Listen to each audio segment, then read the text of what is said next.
made it to Baltimore. This is my hotel room. The window, we see Baltimore. The sun is rising over on that side. There's more of that square.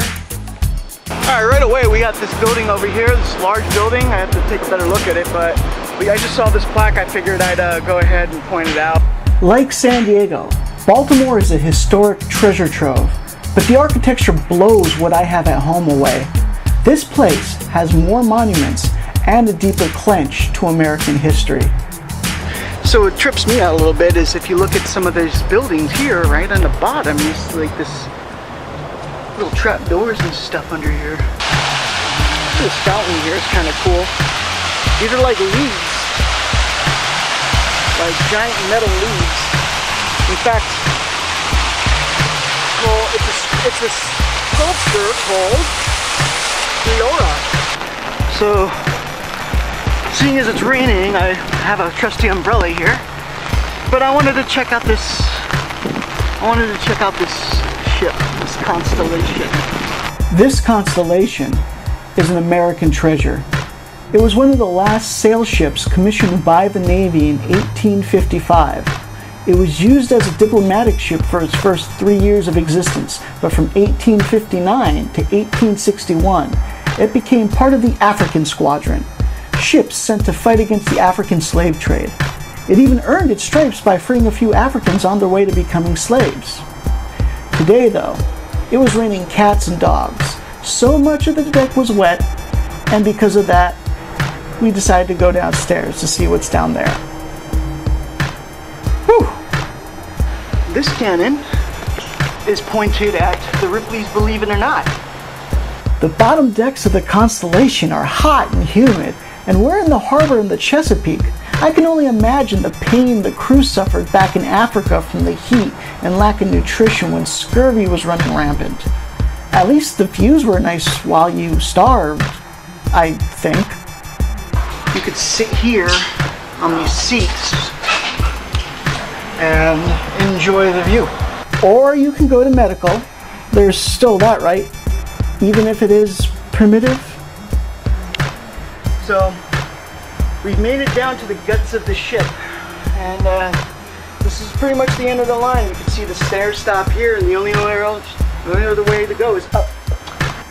So we leave the century-old Constellation, which has been there since its retirement in 1955, and notice a man who's desperate for attention. Everybody in the Inner Harbor, everyone in the Inner Harbor, come over here and watch my show. Alright, straight up. Just off Fells Point, there is a worn-down pier. The front of it looks like this, and you may recognize it if you've watched a certain show. It looks like a police station, but it obviously has seen way better days and is in need of repurposing. Ew. It's like a condemned building. This is pretty cool. You got cobble brick. In Baltimore's business district, there's another popular icon, the Washington Monument. This Washington Monument predates the one in DC, which started construction in 1848 and wasn't completed until 1884. The one in Baltimore, however, started construction in 1815 and wasn't completed until 1829, and is a strong symbol of the city's great endurance. Getting out of the area for now, we take a water taxi down the Inner Harbor. If you're wondering if there's a huge difference between here and San Diego, it's the heat. Heading toward the Chesapeake, we see many sailboats, canoes, factories, and cargo ships in action. Baltimore is a big trade center, but past all of this distraction is an American historical shrine just waiting to be visited. In this area, America would be redefined by a simple poem. Just outside of the Inner Harbor lies a little place dubbed Fort McHenry. Let's go see what's up. Storage area here.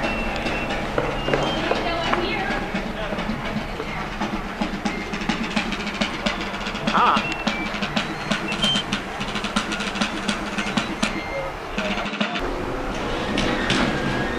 Wow, this is interesting. You can actually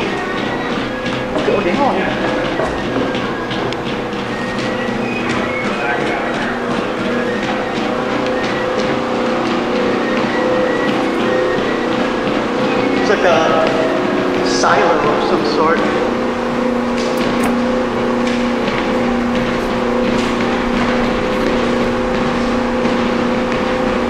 Yeah.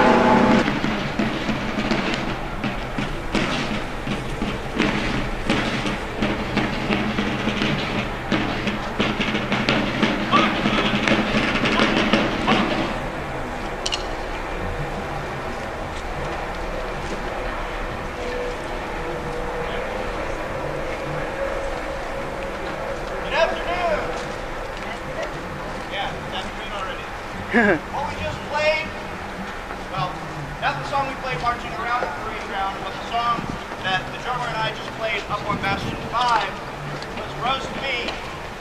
That's how you should know, and that's how they know that it's about 12 o'clock. Fort McHenry, if you're wondering, is known for the giant 15 star by 15 stripe flag, similar to this one. So yeah, this little building here, kind of on the entrance, this is during the Civil War, they actually used this as a little jail. Everybody likes the jail. Nobody likes the beds. Let's all pay attention to the beds. So we got here a stove place over here. They can cook, make food and such. A little desk, chair, bench. Don't sit on that bench, it's old.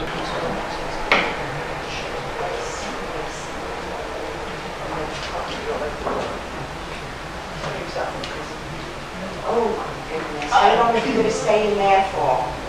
Just until I learn my lesson. That could be a while.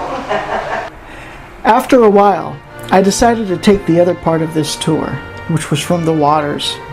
We docked back on the boat and was taken to the approximate point where the British were anchored as they bombarded Fort McHenry with cannonballs, about 2 miles away from the shore.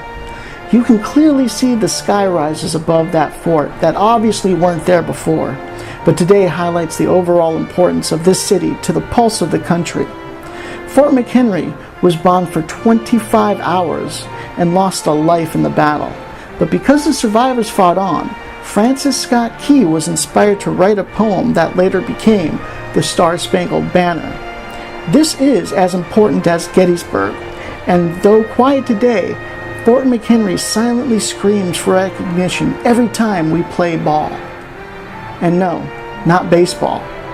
Cannonballs. War. Whoa! Yeah, that's loud. The flag that was flown that day is at the Smithsonian in DC, but was made right here in Baltimore. Across the harbor, there's a small house next to an African American heritage museum that was owned by a woman named Mary Young Pinkerskill. She made the flag for the fort for about $200, the same flag that inspired Francis Scott Key to write the poem that would someday become the national anthem. Around the neighborhood, you find various plaques and markers noting significant events or places all over.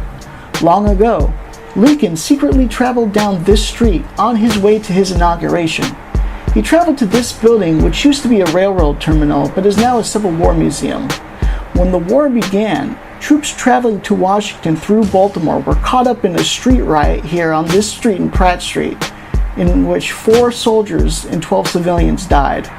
Fearing that Maryland would secede, Lincoln sent troops to Federal Hill to occupy Baltimore. Federal Hill was once a red bank of clay and is where residents once celebrated the newly ratified Constitution. Today, it's a community and park. I am on the 27th floor of Baltimore's World Trade Center. It sits next to where the Constellation is docked and was completed in 1977. On this side facing New York is a tribute to the victims of the September 11th attacks. Behind these walls are pieces of all 3 crash sites. A brick from the Pentagon, twisted steel from New York's World Trade Center, and rocks from a field in Shakesville, Pennsylvania. Beyond that wall, on the window, are the names of all of the victims of the attacks, and the names go all the way down. Special tribute is also paid to the 68 Maryland residents that were among the dead. This side of the building is awful quiet. That side of my hotel room, I think I hear music playing. Get your hands up, make them kind of sway. It's a nice tent, my style leaves you bent.